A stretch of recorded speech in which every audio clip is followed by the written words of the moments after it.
नमस्कार साथियों, मैं मनीष भारती संस्कृति आईएएस प्लेटफॉर्म पर आप सभी का स्वागत करता हूं। साथियों, 1 मई की सुबह दिल्ली के लिए सामान्य दिनों की तरह नहीं रहा।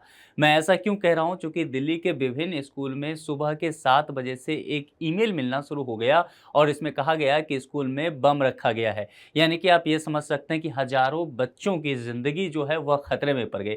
इसको लेकर के अफरा तफरी का माहौल बन गया। देखिए, दिल्ली एनसीआर के स्कूलों को बम से उड़ाने की धमकी दी गई। अब यहाँ देखिए, आज के जितने भी न्यूज़पेपर आप देख रहे होंगे, वेबसाइट पर आप नज़र दौड़ा रहे होंगे, न्यूज़ चैनल को आप देख रहे होंगे, यही खबर आपको देखने को मिल रहा होगा। देखिए, यहाँ पर एएनआई न्यूज़ एजेंसी ने इस न्यूज़ को संज्ञान में लाया है और बताया है कि किस तरह से जो ये घटनाएं हैं आगे बढ़ी है। और ये मामला जो है, सुबह ये बताया गया कि 10 स्कूल को आया है, फिर कुछ समय बाद आया कि 12 स्कूल को ईमेल मिला है, फिर कुछ समय बाद पता चला कि 80 के आसपास स्कूल को ये ईमेल मिला है और अब ये पता चल रहा है कि ये आंकड़ा 100 से अधिक स्कूलों तक पार हो चुका है।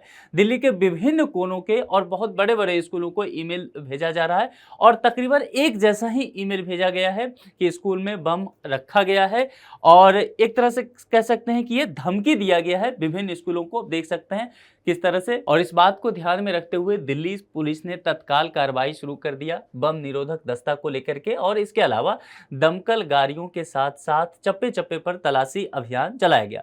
लेकिन अभी तक यह कहीं भी से कंफर्म नहीं हो पाया है कि बम मिला है, यानी कि किसी भी तरह की आपत्तिजनक सामान जो है बरामद अभी तक नहीं हुआ है। और दिल्ली पुलिस की तरफ से अब ये बयान भी आ गया है। जब मैं ये दोपहर में ये वीडियो शूट कर रहा हूं तब ये बातें क्लियर कर दी गई है दिल्ली पुलिस की तरफ से कि चिंता की कोई बात नहीं है, इस तरह की कोई सामग्री नहीं मिली है।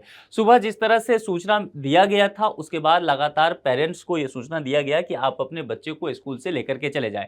यह मामला सिर्फ स्कूल तक नहीं है बल्कि कई राज्यों तक फैला हुआ है। अब ये मैं क्यों कह रहा हूं? क्योंकि यहां पर नजर दौड़ाइए, यहां पर जयपुर इंटरनेशनल एयरपोर्ट पर भी ये मेल गया था और कहा गया कि हवाई अड्डे पर बम है। इसके अलावा देखेंगे एम्स जो दिल्ली में है यहां पर भी मेल किया गया था। इसके बाद कोलकाता एयरपोर्ट पर किया गया था और सबसे अहम बात यहां समझ लीजिए, बिहार से जुड़ी हुई बात है, जो राजभवन है वहां पर भी मेल गया कि राजभवन में बम होने की जो सूचना दी गई और ये धमकी दिया गया। तो ये मामला जो है इसलिए बेहद संज्ञान में आ गया और आज पूरा दिन जो है अभी तक लोगों का इसी में बीता है कि आखिर ये मामला क्या है। दिल्ली के बड़े बड़े स्कूल पर आप नजर दौड़ाइए और ये सभी स्कूलों में आप कह सकते हैं कि 100 से अधिक स्कूलों में इस तरह की चीजें हुई है।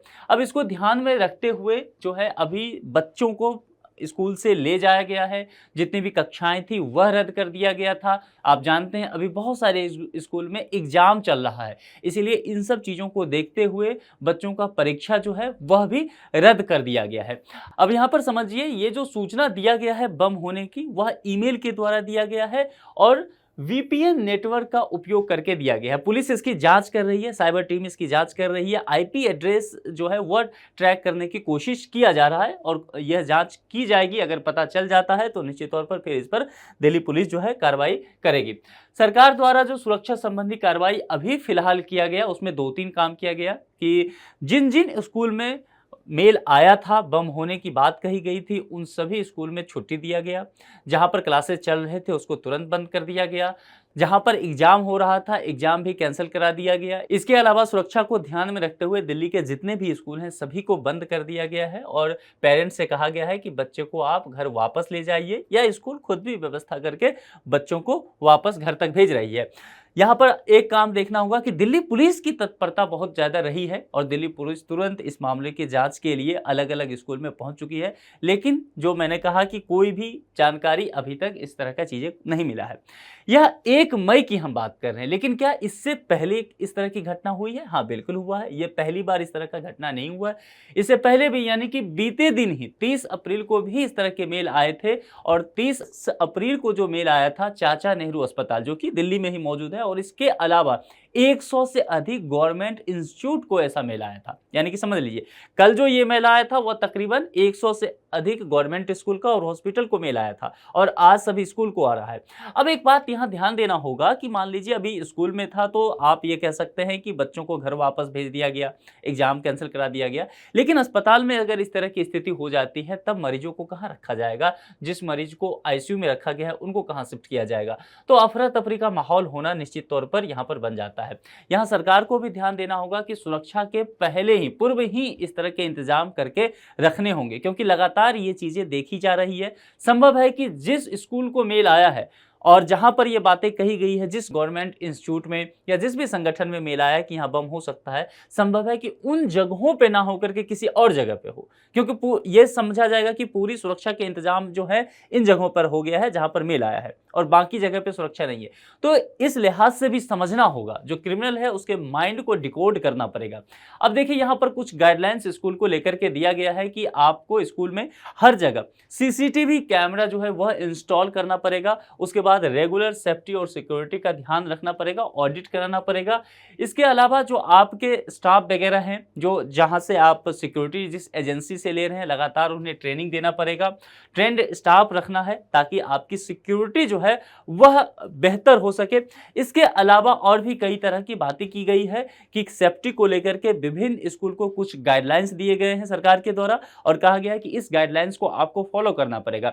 यदि ये गाइडलाइंस आप फॉलो नहीं करते हैं, किसी भी तरह का उल्लंघन होता है, तो आपको यहाँ पर पनिशमेंट भी गवर्नमेंट के द्वारा दिया जा सकता है और ये पनिशमेंट इस हद तक हो सकता है कि स्कूल प्रशासन पर ही प्रतिबंध लगा दिया जाए। तो देखिए अभी तक यही सूचना है कि कोई हताहत नहीं हुआ है, क्योंकि हमने सोचा इस पर आपके लिए बात करना इसलिए जरूरी हो जाता है क्योंकि दिल्ली देश की राजधानी है। बहुत सारे लोग देश के कोने कोने से इस खबर को जानना चाहते होंगे और यह भी संभव है कि बहुत सारे लोगों के बच्चे जो हैं वो दूसरे स्टेट में हैं, लेकिन उनके बच्चे यहाँ पढ़ रहे होंगे अपने रिश्तेदार के यहाँ रह करके, हॉस्टल में रह करके, तो एक चिंता हो जाती है।